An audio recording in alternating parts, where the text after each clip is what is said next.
নমস্কাৰ বন্ধুসকল, মই হিৰেণ। আজি মই আপোনালোকক এই ভিডিঅ'টোত এই 2024 বৰ্ষৰ মে মাহটোত সিংহ ৰাশি ব্যক্তিসকলৰ কেনেদৰে পাৰ হ'ব তাৰে সম্পূৰ্ণ বিৱৰণ মই আপোনালোকক এই ভিডিঅ'টোৰ জৰিয়তে আগবঢ়াইছোঁ। প্ৰথমে মোৰ চেনেলটো আপোনালোকে ছাবস্ক্ৰাইব কৰি ল'ব, যাতে মোৰ পিছৰ ভিডিঅ'বিলাক আপোনালোকে সহজে লাভ কৰিব পাৰে। লগতে মোৰ ভিডিঅ' যদি ভাল লাগে তেন্তে লাইক আৰু শ্বেয়াৰ কৰিব, কমেণ্ট কৰি আপোনালোকৰ মনোভাৱ প্ৰকাশ কৰিব। এতিয়া মোৰ বিষয়লৈ। সিংহ ৰাশি ব্যক্তিসকলৰ এই মে মাহটোত এওঁলোকৰ পাৰিবাৰিক জীৱনৰ ক্ষেত্ৰত এনেধৰণৰ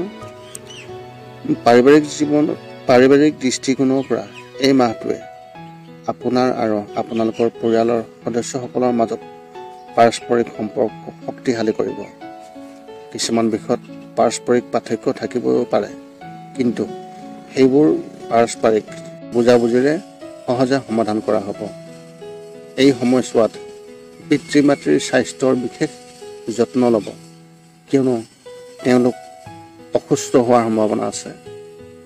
আপোনাৰ পৰিয়ালৰ সকলো সদস্য আপোনাৰ সৈতে সন্তুষ্ট দেখা যাব আৰু কাৰো মনত কোনো ভুল অনুভূতি নাথাকিব।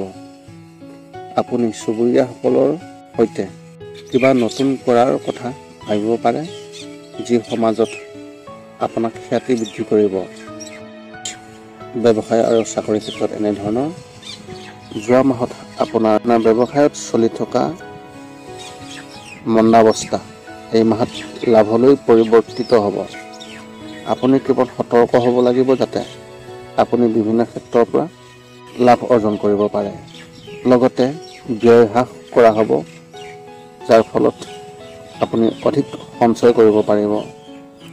যিসকলে চৰকাৰী চাকৰি কৰি আছে তেওঁলোকে কোনো সমস্যা নাপাব, কিন্তু ব্যক্তিগত খণ্ডত চাকৰি কৰি থকা ব্যক্তিসকলে এই মাহত কিছু সমস্যাৰ সন্মুখীন হ'বলগীয়া হ'ব পাৰে। কিন্তু ইয়াৰ সৈতে আপুনি নতুন ক্ষেত্ৰৰ পৰাও প্ৰস্তাৱ পাব, যি আপোনাৰ ভৱিষ্যত উজ্জ্বল কৰাত অৰিহণা যোগাব। শিক্ষা আৰু কেৰিয়াৰ ক্ষেত্ৰত এনেধৰণৰ যদি আপুনি এতিয়া বিদ্যালয়ত আছে তেন্তে এই মাহত আপুনি আপোনাৰ ভৱিষ্যতৰ বাবে প্ৰস্তুতি আৰম্ভ কৰিব পাৰে আৰু নতুন বস্তু শিকাৰ ওপৰত গুৰুত্ব দিব, যি পিছত মহাবিদ্যালয় আৰু উচ্চ শিক্ষাত অতি উপযোগী হ'ব। উচ্চ শিক্ষা গ্ৰহণ কৰি থকা ব্যক্তিসকলে এই মাহত অলপ বিশ্ৰাম পাব আৰু তেওঁলোকে সৃষ্টিশীল কামত বেছি সময় দিব পাৰিব। প্ৰতিযোগিতামূলক পৰীক্ষাৰ বাবে প্ৰস্তুতি চলাই থকা যিসকল শিক্ষাৰ্থী তেওঁলোকৰ ক্ষেত্ৰত কোৱা হৈছে যে আপোনালোকে হতাশ নহ'ব, কিয়নো ভৱিষ্যতে আপোনাৰ বাবে বহুতো সোণালী সুযোগ আহিব। গতিকে এতিয়াৰ পৰা নিজকে সাজু ৰাখক আৰু কঠোৰ পৰিশ্ৰম কৰক।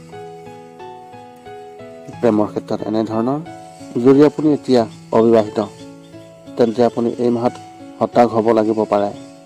যদি আপুনি ইতিমধ্যে কাৰোবাৰ সৈতে প্ৰেমৰ সম্পৰ্কত আছে তেনেহ'লে আপুনি আপোনাৰ সংগীৰ ওপৰত বিশ্বাস হেৰুৱাব পাৰে, যাৰ ফলত পাৰস্পৰিক পাৰ্থক্য বৃদ্ধি পাব। বিবাহিত ব্যক্তিসকলৰ ক্ষেত্ৰত তেওঁলোকৰ পত্নীৰ সম্পূৰ্ণ সমৰ্থন পাব আৰু তেওঁলোক দুয়োৰে ইজনে সিজনৰ ওপৰত অধিক বিশ্বাস থাকিব। আপুনি আপোনাৰ পত্নীৰ সৈতে ভৱিষ্যতৰ ৰণনীতিৰ বিষয়ে আলোচনা কৰিব পাৰে। বিবাহৰ বাবে অপেক্ষা কৰি থকা যিসকল ব্যক্তি তেওঁলোকৰ বন্ধুৰ ফালৰ পৰা কিছু বিবাহৰ প্ৰস্তাৱ পাব পাৰে। স্বাস্থ্যৰ ক্ষেত্ৰত এনেধৰণৰ মাহৰ মাজভাগত পাকস্থলীৰ সৈতে সম্পৰ্কিত কিছু সমস্যা থাকিব পাৰে, যেনে বমি, ডায়েৰিয়া, কোষ্ঠকাঠিন্য, গেছ গঠন ইত্যাদি। সেইবাবে খাদ্যৰ বিষয়ে বিশেষ যত্ন ল'ব আৰু বাহিৰৰ খাদ্য খোৱাৰ পৰা আপুনি বিৰত থাকিব। যিমান সম্ভৱ আপুনি ঘৰত বনোৱা পুষ্টিকৰ খাদ্য গ্ৰহণ কৰক। যদি আপোনাৰ ডায়েবেটিছ আছে তেন্তে এই মাহত আপোনাৰ স্বাস্থ্যৰ বিশেষ যত্ন ল'ব লাগিব। মাহটোৰ মাজভাগত কিবা এটা বিষয়ে আপোনাৰ মনক বিচলিত কৰিব পাৰে। ইয়াৰ বাবে আপোনাৰ মনটো অস্থিৰ হৈ থকাৰ সম্ভাৱনা অত্যন্ত প্ৰবল।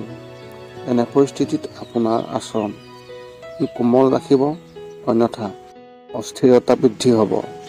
যদি আপুনি কাৰোবাৰ সৈতে আপোনাৰ মনৰ কথা ভাগ বতৰা কৰিছে, তেন্তে ইয়াৰ পৰা আপুনি অতি উন্নত ফলাফল পাব। আপোনাৰ এই মাহত শুভ সংখ্যা হিচাপে 5 আৰু শুভ ৰং হিচাপে আপুনি এই মাহত নীলা ৰং ব্যৱহাৰ কৰিব পাৰে। এই আছিলে সিংহ ৰাশি ব্যক্তিসকলৰ মে' মাহৰ বিশেষ ফলাফল। পুনৰ লগ পাম অন্য এটা ভিডিঅ'ত। আজিলৈ ধন্যবাদ।